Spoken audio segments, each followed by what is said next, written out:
मैं घनश्याम तिवारी आपके पास आऊंगा। घनश्याम तिवारी, तो जो लोहिया भी देश के विभाजन के पक्ष में नहीं थे, राम मनोहर लोहिया ने भी कहा था विभाजन देश के पक्ष में नहीं है, तो आपका, और आप लोहिया के आदर्शों पर चलते हैं, तो आपका वो जो अविभाजित भारत है वो संघ के अखंड भारत जैसा ही है या अलग है? आपका भी वो आरएसएस के साथ वो अखंड भारत मिलता है या नहीं? नमस्कार गौरव जी, आपको, दर्शकों को और पैनलिस्ट को सभी को जन्माष्टमी की हार्दिक शुभकामनाएं। 3 प्रमुख बातें हैं। ये जो सपना दिखाया जा रहा है, कई बार स्वयं को एक छोटा सा पिंच करके हकीकत भी देखनी चाहिए।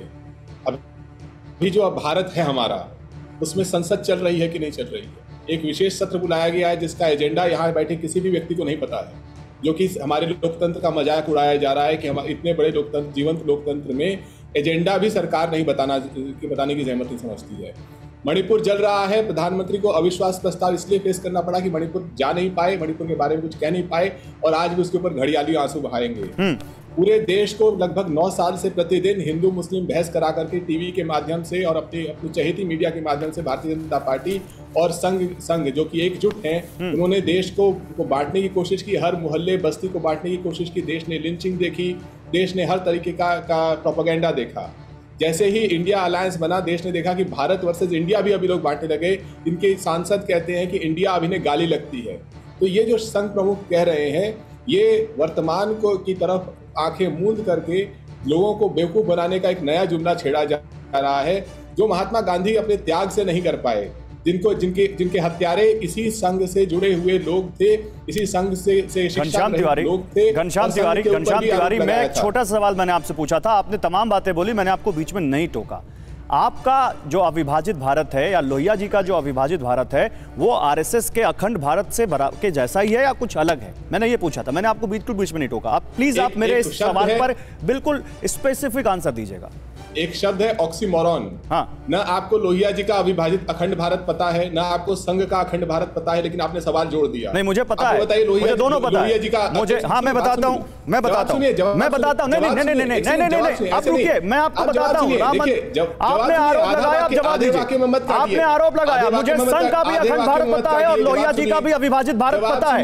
घनश्याम तिवारी, नहीं, मैंने आपको बिल्कुल नहीं टोका था, आप बीच में मत टोकिए। सुनिए, अरे नहीं, आप टोक रहे हैं। मैं आपको लोहिया जी का अविभाजित भारत बताने जा रहा हूं, ध्यान से सुनिए। मैं बता रहा हूं आपको, उसी ध्यान से सुनिए, उसके बाद आप बोलिए। ध्यान से सुनिए, ध्यान से सुनिए। घनश्याम तिवारी सुन रहे हैं आप? घनश्याम तिवारी सुन रहे हैं आप? सुनिए, पश्चाताप पापों को धो देता है। होल्ड ऑन, पश्चाताप पापों को धो देता है, लेकिन जिन आत्माओं को विभाजन के कुकर्मों के दुख से दुखी होना चाहिए था, वो अपनी बदनामी पर रेत डाल रहे हैं और इसका जश्न जोर शोर से मना रहे हैं। लोगों को पश्चाताप करना चाहिए। किस चीज का? विभाजन का। न केवल अपनी गलतियों के लिए, बल्कि अपने नेताओं के कुकर्मों के लिए भी। ये राम मनोहर लोहिया जी का बयान है। आप मुझे बताइए वो क्या कहना चाहते हैं। उनकी किताब है। बिल्कुल नहीं, उनकी भारत का विभाजन का दंश उनकी किताब है, वो भी है, वो बताऊंगा मैं। वो तो किताब उन्होंने पढ़ी होगी, मैं तो बयान बता रहा हूँ। किताब है और तिब्बत पर भी उनकी एक मिनट, अब उनको बोलने ले दीजिए। तरीके से बहस नहीं होती। नहीं, आप बोलिए। 1960 में जो उनकी किताब प्रकाशित हुई थी, उसमें उन्होंने ये वर्तमान संघ और इसके जो पूर्वज थे उसको जिम्मेदार ठहराया था कि किस तरीके से इन लोगों ने मुस्लिम लीग के साथ साठगांठ की। ये सबको पता है। अगर 1942 के क्विट इंडिया मूवमेंट में संघ ने साथ दिया होता, अंग्रेजों का साथ न देकर के देश का साथ दिया होता, तो देश को आजादी पहले मिल गई होती, देश का विभाजन भी शायद नहीं होता। घनश्याम तिवारी, आप जवाब न देकर इतिहास पढ़ा है, और इतिहास सबने पढ़ा है। आज ऐसा इतिहास में पढ़ाऊंगा आपको, आप देखिएगा। वो इतिहास मैं भी दिखाऊंगा लोगों को और बताऊंगा कि क्या है इतिहास में। आप जवाब न देकर आप इतिहास पढ़ा रहे हैं। लेकिन मैं आपको मुलायम सिंह यादव जी का भी बयान सुना देता हूं। मैं मुलायम सिंह यादव जी का भी बयान सुना दूंगा, उस पर भी आपको जवाब देना पड़ेगा। 11 जून 2014 का लोकसभा में दिया हुआ बयान मेरे पास है। उन्होंने क्या कहा था, मैं वो सुना दूं? सुन लीजिए क्या कहा था मुलायम सिंह यादव ने। सुन लीजिए, आते हैं उस पर भी आते हैं, सुनाइए। अगर आप कश्मीर को लेंगे जो पाकिस्तान के कब्जे में है, हम आपका साथ देंगे। अगर चीन में जो कब्जा किया है उसको आप जमीन वापस देंगे, हमारा पूरा देश का हिस्सा वापस देंगे, हम सहयोग करेंगे, हम सहयोग कर लीजिए। अब बताइए, लोहिया से लेकर मुलायम सिंह यादव तक चीन ने जो जमीन का हिस्सा उसके बाद भी लिया, क्या उसके बारे में अग्निवेश अवस्थी बोलेंगे? आप देखिए, अब आप ट्रैक चेंज कर रहे हैं। ये लोग अखंड भारत का जुमला छोड़ते हैं, लेकिन चीन हमारी चेंज कर रहे हैं। और अब आप गोल पोस्ट चेंज कर रहे हैं। Ghanshyam Tiwari, you are a serious spokesperson but you are changing the goal post. आप गोल पोस्ट चेंज कर रहे हैं। बहस डरिए मत, बहस डर के नहीं होती है, सामने वाले को बोलने का अवसर दीजिए। आप डरे क्यों हुए हैं? बहस सवालों पे होती है। क्या ये सच आप नहीं है? पिछले 3 मिनट 22 सेकंड से बोल रहे हैं लेकिन मुद्दे पर नहीं बोल रहे हैं। नहीं, आप उसमें 3 मिनट 24 सेकंड पूरा करने दीजिए। किसने रोका आपको? किसी ने नहीं रोका, आप ही से सवाल जवाब हो रहा है। एक वाक्य पूरा चलिए, एक वाक्य पूरा करें। मैं और भी पैनलिस्ट के पास जाऊंगा, लेकिन अगली बार मैं आऊंगा घनश्याम तिवारी, तो आपसे उम्मीद करूंगा आप सवाल पर रहेंगे, आप जो पूछा गया उस पर जवाब जरूर देंगे। मैं आ रहा हूं आपके पास। देवाशीष जरारिया, कांग्रेस का क्या सोचना है? संघ प्रमुख मोहन भागवत अखंड भारत कह रहे हैं, तो आपको कोई दिक्कत है? देखिए, मैं एक बात आरएसएस का वैसे तो राष्ट्रीय सदस्य, पर इसको राष्ट्रीय षड्यंत्रकारी संगठन ना बोला जाए तो क्या बोला? एक बहुत महत्वपूर्ण बात है कि देश में क्या कहते हैं, शिकूगा छोड़े जाते हैं, एक अलग अलग शिकूगा छोड़ा जाता है।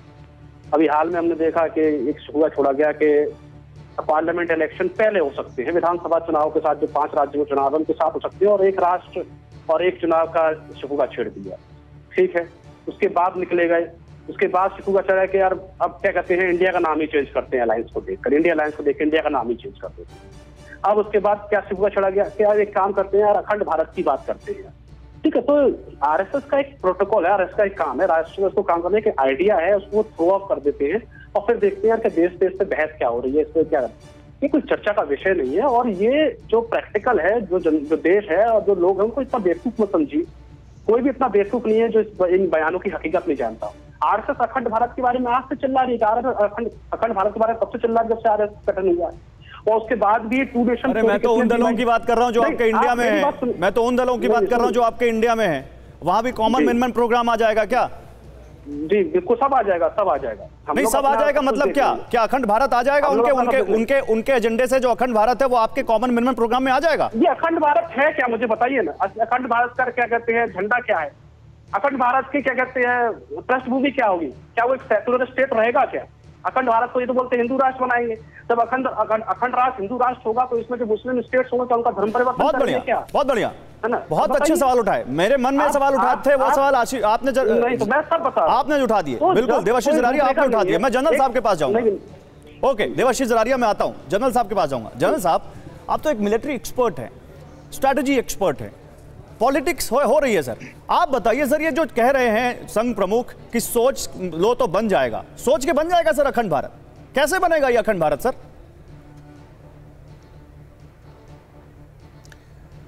देखिए, मैं चंद एक ऐतिहासिक तथ्य बताना चाहता हूं। सुभाष चंद्र बोस भी भारत का विभाजन नहीं चाहते थे। He was dead against the partition of India. Subhash Chandra Bose, right? अगर सेक्युलर क्रीडेंशियल्स की आप बात करना चाहते हैं, उनसे ज़्यादा सेक्युलर क्रीडेंशियल किसी के नहीं है इस देश में।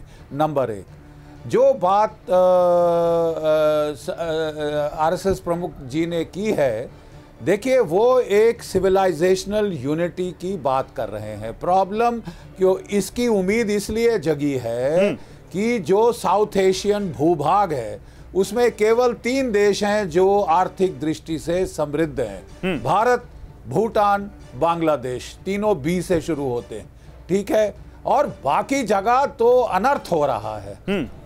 श्रीलंका में इकोनॉमिक केओस, मेल्टडाउन, पाकिस्तान में इकोनॉमिक मेल्टडाउन, केओस की स्थिति, अफगानिस्तान में बिल्कुल ही जो है बुरे हाल हैं। अपना नेपाल और जो म्यांमार के हाल भी इतने अच्छे नहीं हैं। पाकिस्तान में इमरान खान खुद कह रहे हैं, तारीफ कर रहे हैं मोदी जी की नीतियों की। पाकिस्तान का जो आम सिटीजन है वो कह रहा है हमें मोदी जैसा नेता मिल जाता तो हमारी भी अभी चांदी होती, इकोनॉमिक तौर पे ये किल्लत ना होती। ठीक है, तो जो सजेस्ट किया जा रहा है, मेरा ख्याल अगर हम कहें कि ये एक यूरोपियन यूनियन का एक सिविलाइजेशनल इकोनॉमिक मॉडल की बात की जा रही है तो वो शायद संभव है। मिलिट्री रूप से ये संभव नहीं, क्योंकि फिर आपको विस्तारवाद का इल्जाम लगेगा। ठीक है, मिलिट्री रूप से ये खालिद महनास हमारे साथ है सर, पाकिस्तान से। जनरल बख्शी उन्होंने भी कहा है सिविलाइजेशनल इकोनॉमिक इंटीग्रेशन।